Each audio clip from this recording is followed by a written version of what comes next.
All right, y'all back. It is currently August the 11th, 2019. And as I mentioned towards the end of the previous video, during this segment of the video, we're going to I'm going to go ahead and reveal to you how it is that I came across who would be my future wife. Or I guess she's my wife in the past, now it's my ex-wife, right? I told you that we would get to that point of the story in this particular segment. Now, I don't want to string you along, but this is a whole story, and apparently you're into it. I appreciate you, I really do. But it's going to be, when we get to that point, it's actually going to be the end of this video, all right? It's going to be at the end of this video. So I just thought I would, for the fair warning, for those who are like, oh, I want to know, it's going to be at the end of this video that I bring that up, all right, when I reintroduce myself to who would come to be my ex-wife, all right? Okay, so let's dive back into the story. At the end of the story, or at the end of this last segment, I explained, of course, that my older brother, he's my half brother and stuff like that, and I kind of put that out on the table, and we're going to discuss that more as time goes on. All right, and obviously you kind of see that it's kind of jumbled up. The sequence of this story is going to be much like a Quentin Tarantino movie, and I hope that you can follow along. All right, so I'm going to jump back and forth here and there. All right, I want to go back to when I was a little kid and explain to you something. It's going to be kind of out of left field, but I want to explain to you something, and it's going to give you more of a perspective as to why I don't have any use for racism. We're going to explain kind of a little bit of why it doesn't cross my mind. In fact, I don't even think it exists. I think it's a made-up thing that some people really believe it does exist, and some people think that they are racist and stuff. It's a made-up thing, all right? There is no such thing as racism. There is such a thing as hatred, and you can hate anyone you want for any kind of reason you want. You have hatred in your heart, all right? But we're going to discuss that, all right, throughout this story. I want to go back to when I was a little kid, all right, and explain some things to y'all. Okay, when I was a real little kid, both my grandparents, who I knew, were, how do you say, Mexican, all right? My grandmother, she's actually light-skinned, just to let you know. This might explain my complexion. But my grandfather, who I knew, he was pretty dark-skinned, all right? Typical Mexican fella, all right? Just to explain some of my background. They both died when I was young. My grandmother died when I was real young, all right? 4 or 5 or something like that. My little brother does not remember my grandmother. I don't know if I can't even remember exactly when she died in correlation. Maybe she died shortly after my little brother was born, so he don't remember my grandmother at all. Right? My grandfather actually died a few years later. Not too long after that, I might have been 7 or 8 when my grandfather died.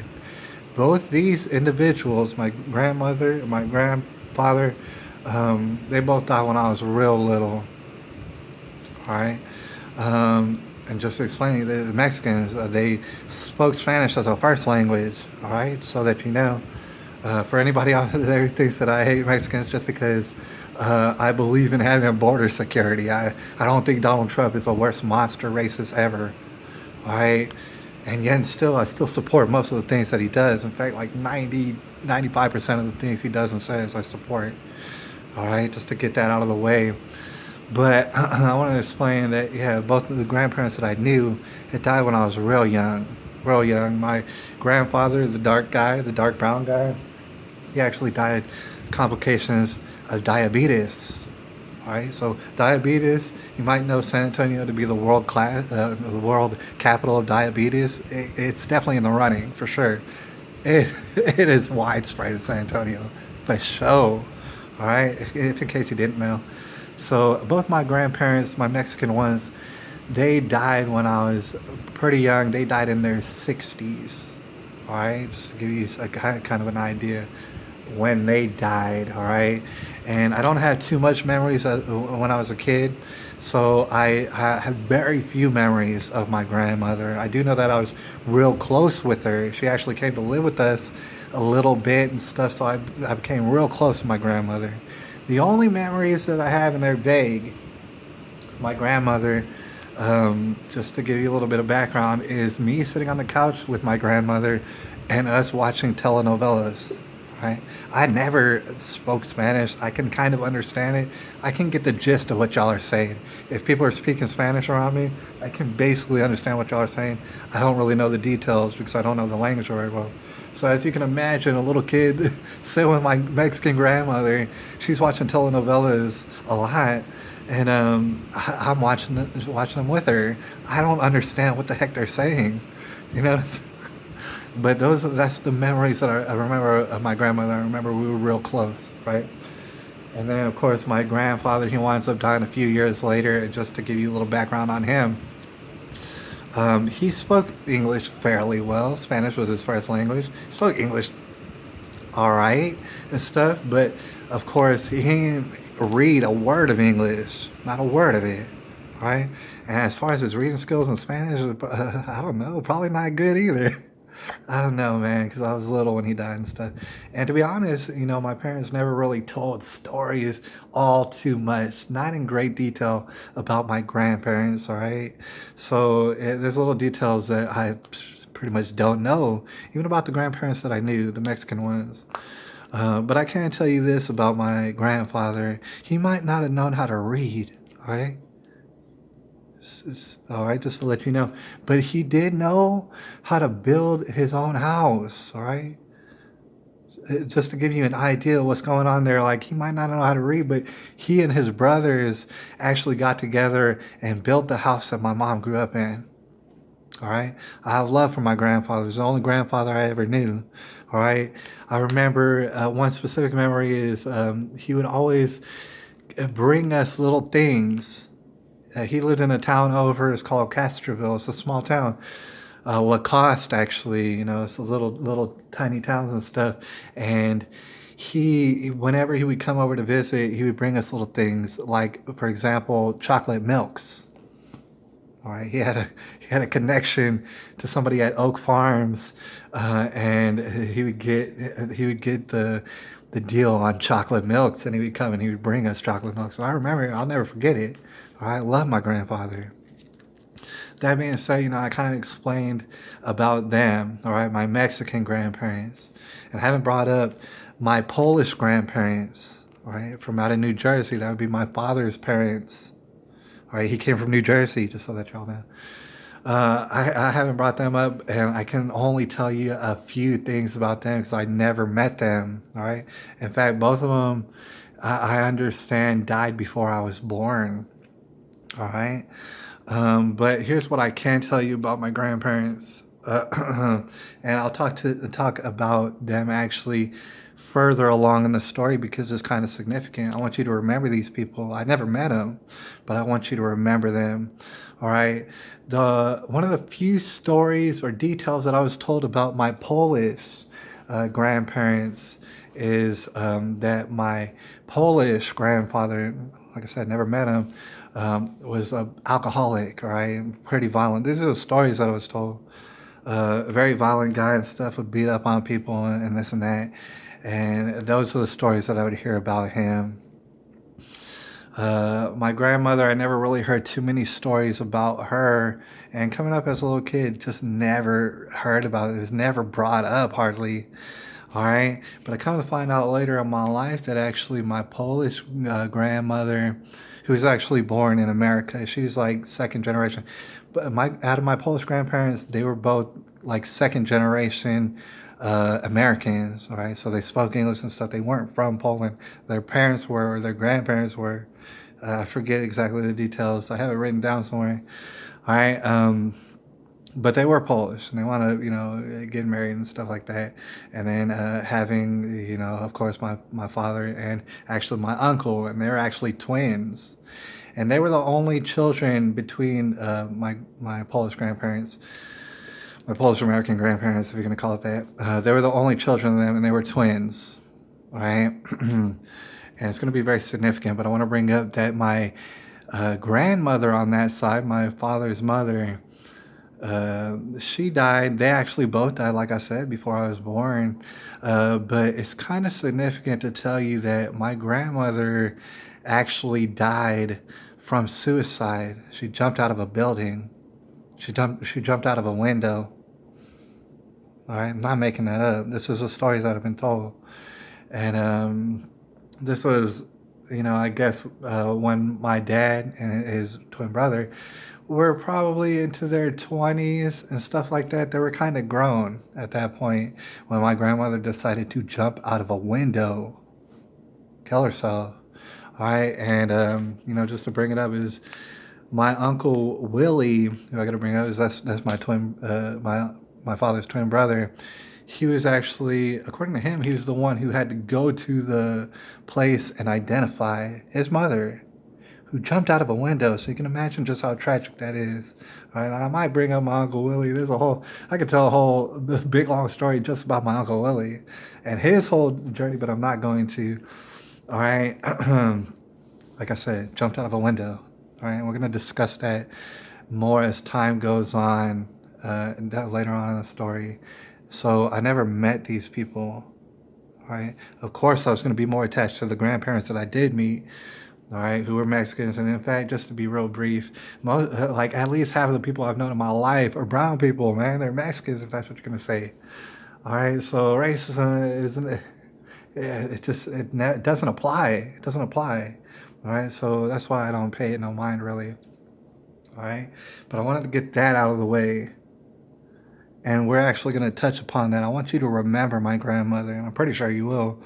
I want you to remember her, the one that jumped out the window, killed herself.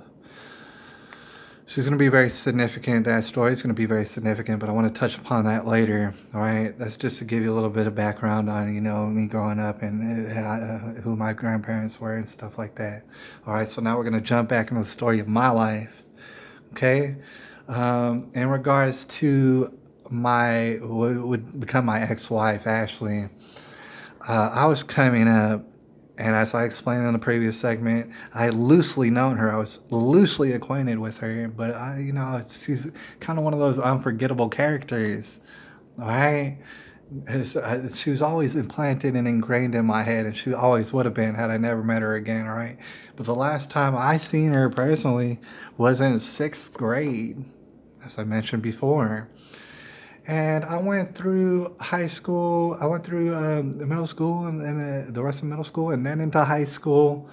Um, just to be real brief, I don't know how significant it was going to be, but I wound up playing this high school soccer. I actually played club soccer, which is honestly is much more important than high school. To be honest with y'all, if anybody knows about that sort of thing, club soccer is definitely going to be way more important than high school. But I did play in high school and stuff, and on my club team, on my high school team, a whole bunch of Mexicans and stuff. There was white people as well. White people like to play high school. There'd be black fellas as well, here and there. A couple of black people don't hardly play soccer very much, right? Just to let y'all know. But they did. There was a few of them, all right? And there's never animosity towards anyone and stuff. Actually, I gotta let you know, and it's kind of Texas culture, just to give you a little taste. In high school, we would just joke around about it, and we would joke around. We didn't have explicit jokes, as you can imagine, high school people would. Uh, what you would term as very racist jokes. We would tell them back and forth to each other.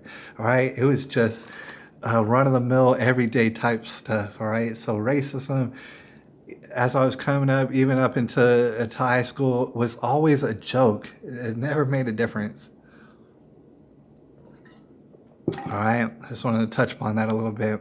But I go throughout high school, and I got to explain, as you might understand, a loner then. I've been a loner my whole life, introverted and stuff like that. It wasn't until a few years ago that I became so articulate. My whole life, people knew me. It wasn't as though nobody knew me and stuff like that. Everybody knew me, but I was kind of introvert. I was very quiet and stuff. I was the type of person people would look at him, and if you didn't know me real good, you might look at me and think, "Oh man, he could be a school shooter." Like back then, school shooter wasn't much of a thing. But people would be like, "Oh man, he could be like a serial killer or grow up and stuff." He's one of those quiets. I've heard it hundreds of times in my life, at least. Um, that it's the quiet ones you gotta worry about. It's the quiet ones that'll do some wild stuff, and I've been told that to my face like hundreds of times. All right, so I understand that whole aspect. All right, I don't know how significant that is to my story, but I just thought I would bring that up. I get through high school, introverted. I had fairly good grades to, for the most part, A's and B's, and there would be some C's in there and whatnot.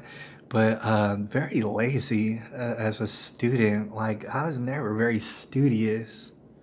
I can't explain to you how, but I never really learned too many things in school. Right, elementary, middle school, high school. I could have skipped the whole thing, honestly, because I never remember learning anything in school. To if I could break it down to be real simple, everything I learned in school, somehow or another, I already kind of knew. All right, for the most part, like I just would relearn it in school, and so I kind of got the idea that school is kind of a waste of time, even back then, but more so now. This school lots of times is a waste of time, and then that they just don't even do it right. All right.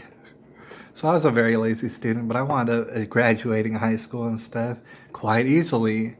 I was very lazy. I hardly ever did homework, hardly ever. And this is the reason why my grades would drop instead just because, not because I didn't understand what was going on, but because I just kind of refused to do homework. I would go home, they'd be like, "Oh, what kind of homework do you have?" Oh, I don't know. Like, can I watch TV now? All right, that's basically how it would go. All right. In fact, back in those days when I was a kid, all throughout my student career and stuff, I did a lot of watching TV. And I got to explain, like I said, my memory's not that good. As far as all the TV watching that I used to do, and I don't watch TV at all like these days. I haven't watched TV in years. Like I'm very disinterested in it. Um, Back then in my TV watching days, I don't hardly remember anything that I was watching on TV. Hardly anything. All right, all just memory gone. And it's not that it was tragic or anything. It's just not memorable. Didn't really remember it. All right, and throughout high school, middle school, high school, didn't remember hardly any of it. None of it really stuck in my head. It was all kind of boring to me. Stuff like that. All right. So come around college. Here's where stuff gets kind of interesting. All right. When when I'm in late high school mode, all right, that's about the age that I was in. My younger brother was, going from middle school into high school, about that area of his life. I got to explain that this is when my parents actually got a divorce. It was kind of ugly, to be honest with you, as most divorces were. And just to explain it real briefly, I was, in high school going into college. That was kind of the area of my life. I was about to go into college when this divorce took place. It was very ugly. My older brother, he was already in college and he was off on his own. He was living out of the house at this point and stuff. So the divorce really didn't affect him very much. And I got to say, even though I was living in the house and it was very ugly, didn't really affect me all that much. If I'm being very honest with you, it really didn't, just because my parents never had a very good relationship to begin with. It was always kind of rocky, always, right? In fact, by the time that they wind up getting divorced, at that particular time, it didn't mean much to me at all. I got to explain, just because they had threatened to get divorced numerous times, and there's the AC, and I'm sorry about that, but I live in San Antonio. Um, Numerous times throughout my childhood, they had threatened, or not threatened, but told us, "Hey, we're probably gonna get divorced and stuff. We just can't make it together and stuff like that." And then they would get, for some reason, get back together, and this would carry on until, like I said, until about the end of high school for me. So by the time they did it and said, "Oh yeah, we're really getting a divorce now," basically my response was, "Okay, doesn't bother me, all right." And the thing is, what I gotta explain is, it actually really did affect my younger brother, who's, in middle school, about to go into high school. It affected him a lot. All right, he was used as a chess piece, if you will, a pawn in this whole thing. He was very much put through the ringer. It wound up, I'm not sure how much I'll go into it, but it wound up affecting him. I could tell very easily. It wound up affected him very greatly on an emotional scale and stuff, being kind of battled back and forth and stuff, a lot of friction. The typical divorce, like, oh, you better, oh, the father gets a every other weekend visitation and stuff. Me personally, I was off in my own world, so I didn't have visitation with my father because I didn't need it, right? But my little brother, he was younger, and so the courts really had to decide, okay, how this is going to work out, how they're going to split up my little brother, all right? So every other weekend, he would go with my father, and that's typical. There would be a lot of friction and butting heads, all right? My mother did not want to speak a word to my father, all right? And she put my little brother through the ringer, and in that, like, okay, he has to be home at a certain time. He better not be late. His father better not be late dropping him off. No, she doesn't want to talk to him. No, she doesn't even want to see him. But he better drop off my little brother at exactly the right time, or else my little brother's in trouble. You know what I'm saying? That kind of a deal. And this is why, emotionally, it very much affected my little brother. I don't want to talk about it too much, but my little brother would wind up being an alcoholic for a long time. I don't think he's an alcoholic anymore. But he wasn't. In fact, he admitted that to me one night, a long time later after that he considered himself to be very much an alcoholic. And I attribute that directly to my parents' divorce, their ugly divorce, and how he was treated throughout that whole situation. Right? It's very unfortunate, very, very unfortunate. But during this exact time in my life, my older brother, he was, like I said, he was in college doing his own thing, and he was actually, in a way, starting a family. That he had a long time on and off girlfriend who he wound up getting back with during this particular time, and starting a very serious relationship up again with her. And by the way, he wound up getting married to her, and he's still married to her. All right, so as far as I know, a great relationship, stuff like that. But I want to explain, and it's going to be kind of significant, that they would wind up having children and stuff. And my brother actually, even while having children and basically starting this family, he was able to have a job and complete college, all right, which was actually a pretty well high class university. It's called St. Mary's University here in San Antonio. Fairly expensive, but he would get scholarships and this and that and stuff, and he wound up paying his way through. He's paid off all his student loans, and for a while, from what I can understand, that whole thing is going on. And so while this ugly divorce is taking place between my parents, my brother, he's starting his family. And actually, my middle niece was born around about this time. I got to explain that my oldest niece, there's 3 girls in that, and my older brother, there's 3 girls, 3 daughters. My oldest niece, and it's going to be very, very significant, she's not my older brother's daughter, right? And like in spirit, that is how it is, because he became the man of the house, and you know what I'm saying? So although my oldest niece is not related to me, all right, by blood, she's not my older brother's blood daughter, all right? That kind of stuff never fazed me, because at that point, I was well aware that my older brother's not he's half related to me. We're related, but we're half brothers, all right? So the idea of him getting back with his on and off girlfriend at that time and becoming a father figure for my oldest niece didn't. It's not something I thought about at all. It wasn't very significant at all at that point in my life and stuff. And I wound up meeting my oldest niece when she was about 2 or 3 years old. And I'll actually never forget the day that I met her. My oldest niece is very, very significant to me. Right? In fact, we're very, I would say in a way, we're very close. Me and my oldest niece. But okay, it's not related to me. All right, that's significant. My older brother would wind up having a daughter, which would be my middle niece. And when he did have my daughter, or not my daughter, he would have his daughter. Her name's Emily.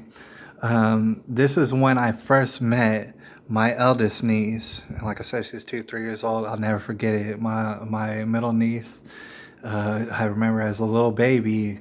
That's when I met her.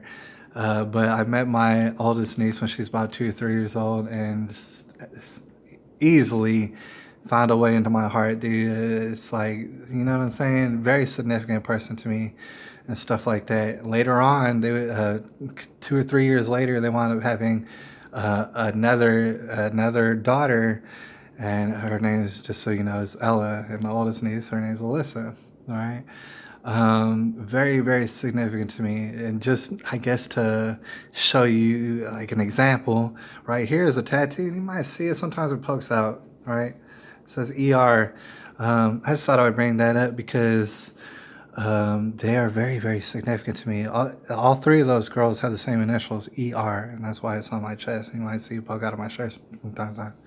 All right, very significant to me. There's a reason why it's tattooed over my chest, all right? Okay, so that's all taking place all at that particular time. Ugly divorce and stuff between my parents and stuff. Me going to high school.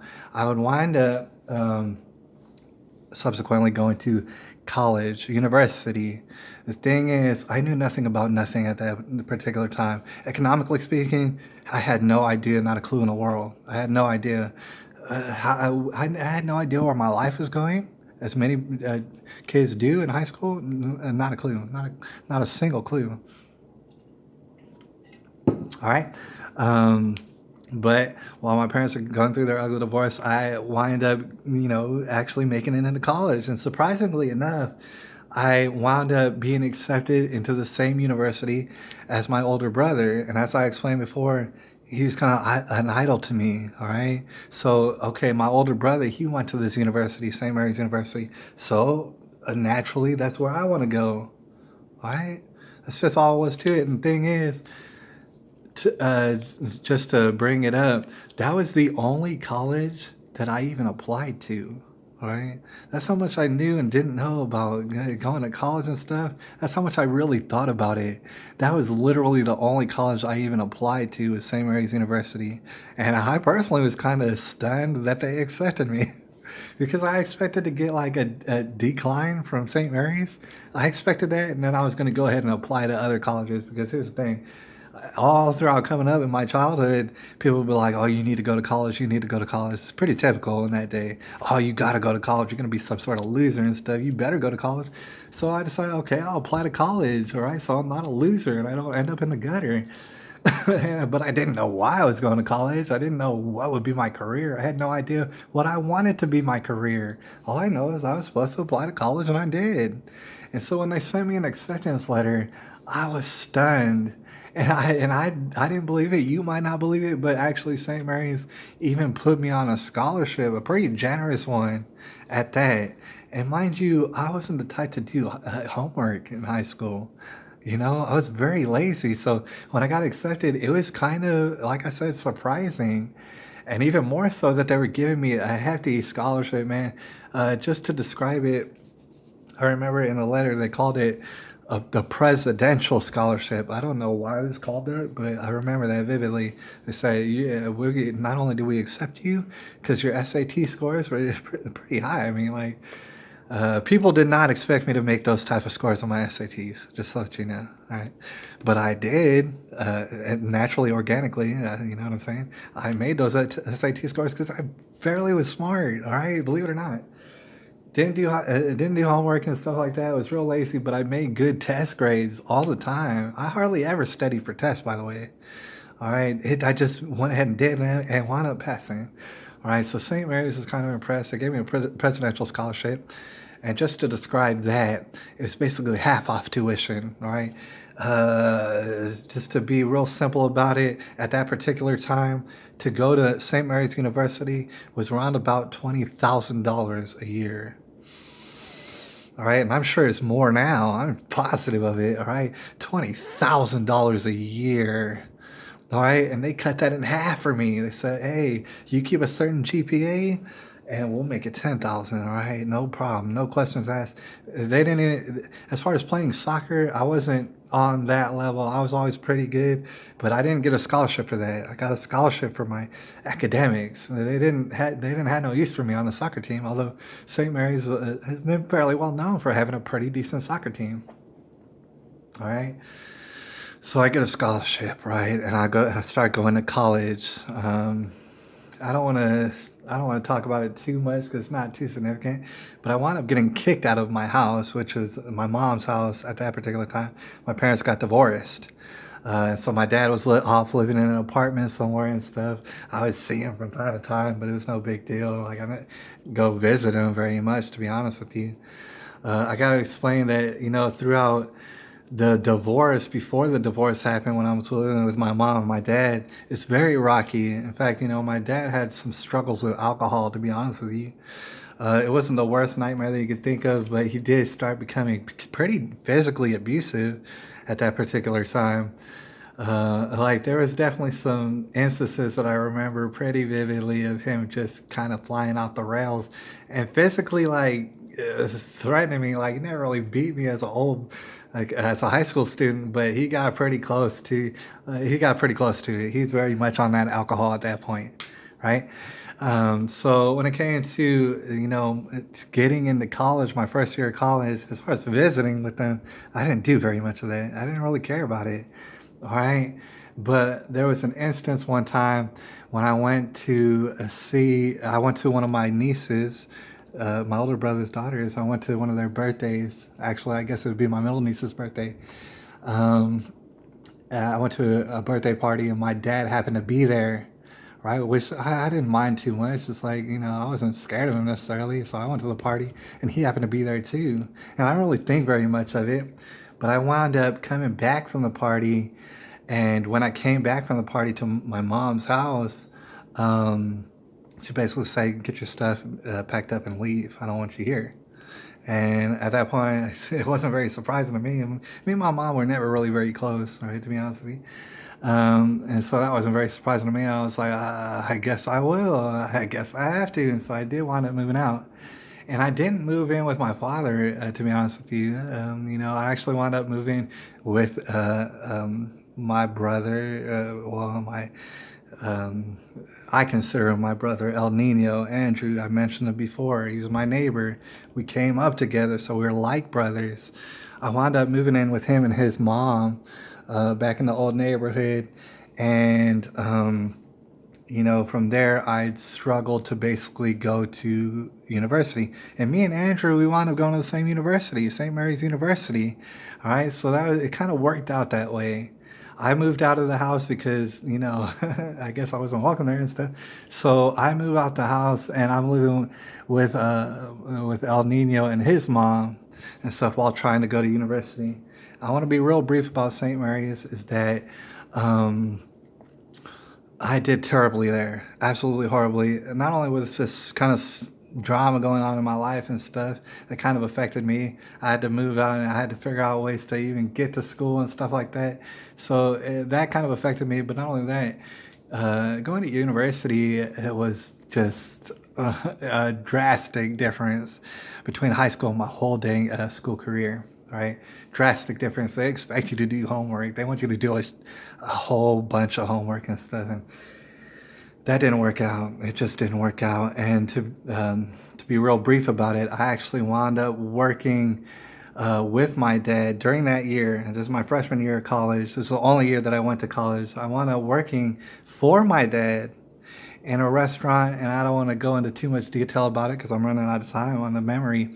But I wound up working for my dad in a restaurant that he had come to own through the divorce settlement money. He got like a significant amount of money in the settlement. So what he did is he bought a restaurant in Seguin.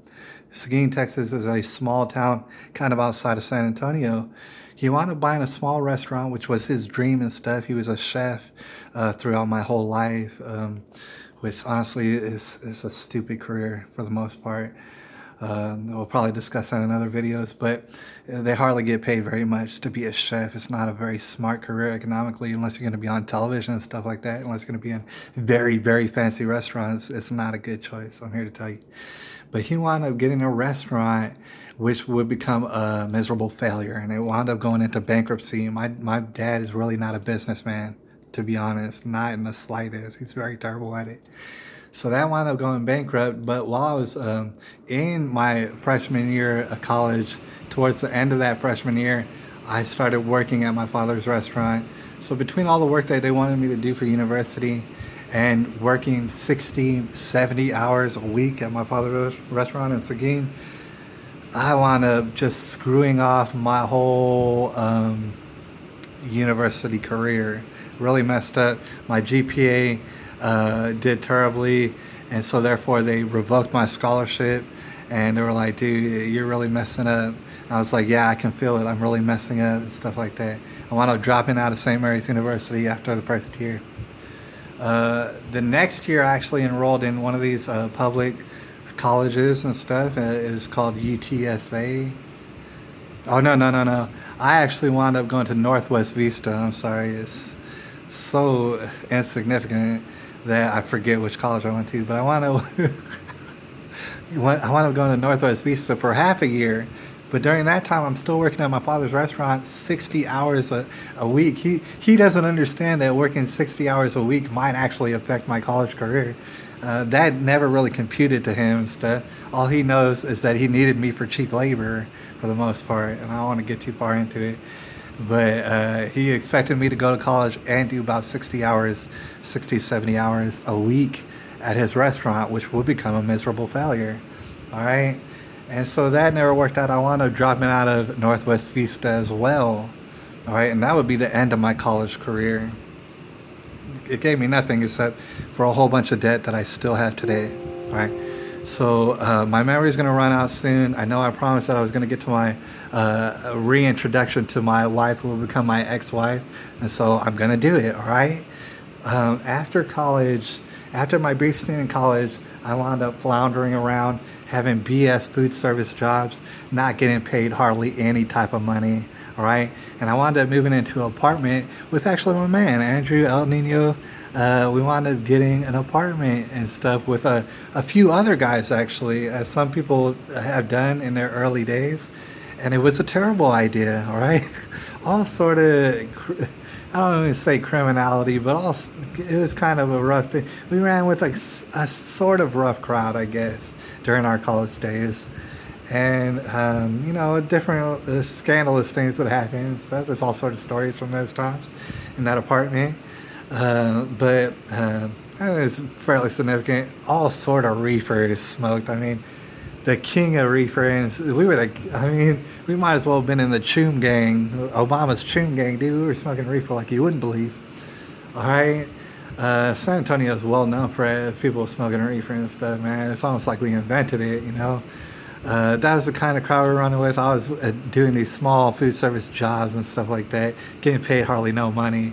I wound up having to move out of that apartment because it was just getting a little bit too wild, even for me. I was just like, this is wild. This is scandalous, basically, and stuff. Man, I need to get out of here because this ain't right. And I actually moved out of that apartment early, even though my name was on the lease and stuff. I wound up moving out of that apartment early, and it's just kind of, I had to. It was around this particular time that I started actually coming back around my mom, who we had been kind of estranged for, that about a couple of years. We had been kind of estranged because of, me being kicked out of the house and stuff like that. And we hadn't talked, but I wound up coming back around, all right? I was the one who came back around and said, hey, why don't we squash this whole thing? And I wound up living at my mom's house very briefly. She invited me to live back in the house. So which I did. I took advantage of that. I went and I lived back in my mom's house very briefly. I was able to get a job as a waiter in a place that wasn't very far away. It was on Bandera and 1604. It's a place called Sausalitos. It's a Mexican restaurant. And it's kind of more of a higher end Mexican restaurant. And in that, it's the same exact type of food, but you're going to pay more. You're going to pay a lot more. You're going to pay double and triple for it. Why? Because I'm a waiter and I'm wearing a nice white shirt and a tie. All right. That's why you're going to pay triple, basically, for that kind of stuff. And so I was working as a waiter and I was getting pretty dang good tips, man. I was making some money for myself. I had saved up enough money to get my own apartment. This is the first time I ever got my very own first apartment. I was about 23, 24 in that region. Well, 22, 23. I was kind of in that age range and I got my very own first apartment, right? From the money that I was making as a waiter. It was pretty decent money, all right? And this was at a place called Sausalitos. It's a high-end Mexican restaurant, right? And this is where I run back into what would become my wife and my ex-wife, Ashley. This is when I would meet her again, because she just so happened to get a job there as well. Now I'm about to run out of memory. My phone's going to cut off, and so I can't go further into it until the next segment, and I'm sorry about that. But this is when I run back into what will become my wife, Ashley. All right, is that Sausalito. She worked there as well. She was kind of a hostess, and I was kind of a waiter. All right, and this is when we would be reintroduced to ourselves, and I'm going to get more into the detail of the blossoming of our relationship in the next video. All right, so I mean, if you got all the way to this point, obviously you're going to watch the next video, so stay tuned. I appreciate you. All right, I'll holler at you in the next video. All right, and we're gonna pick up where we left off. Me meeting what would be my wife at Sausalito, our blossoming relationship, and how that the details of that and how that would come to be. That's the next thing that we're gonna get into. All right, so if you're ready, go ahead and click on the next video. All right, and we're gonna continue the story. I appreciate you.